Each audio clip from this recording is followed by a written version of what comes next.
bigger picture. We're in the Diocese of London. Now, in Anglicanism, this is an important thing to bear in mind. The church does not subsist in the local parish. The church subsists in the diocese, which is why we have a bishop or a chief pastor. And actually, a parish priest like myself and Nick, we share in the pastoral ministry and the sacramental ministry of the bishop. So it's important to consider our diocesan context. The first thing to note is, and we've said this before, the Diocese of London is a growing diocese because it is being driven very much by mission. And now, I'm very pleased to say that there's a policy in the diocese that they do not close churches. They would rather rent a church to another denomination who needed a space, or turn it into a sort of mission chapel or something of that nature, than close the doors. It's a diocese that is committed to at least one clergy person per church, plus real support. Now, we know the situations in country dioceses where you can have a vicar with up to 10 churches, 10 PCCs. It's a remarkable challenge. And in all honesty, I really have a great deal of respect for clergy who do that, because they've got big distances to cover to be a pastor, and it's a real challenge. But in London, the policy is at least one clergy person per parish church with real support. So in the case of our plurality, you've got effectively three clergy people in the service of the two parishes. It's a diocese that says, well, we've got traditional roots, but we have a progressive vision as well.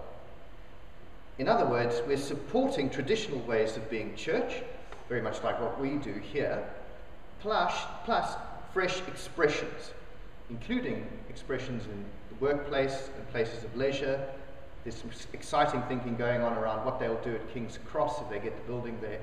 So there's a lot of creative thinking going on in the diocese as well.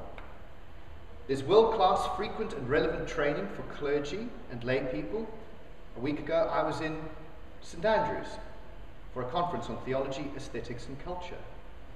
It was fantastic to be there amongst theological minds from the United States, from Europe, from all over England, in a multi-denominational context, learning from one another, learning how the church is making meaning. It should be making meaning that's more relevant to its culture.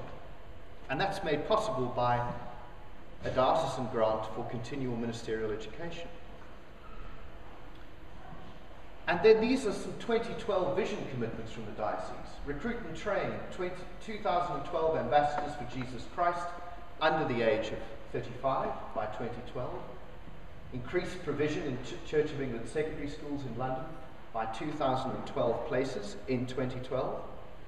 Raise £2,012,000 for development in Africa. The diocese is connected to the Mozambican church.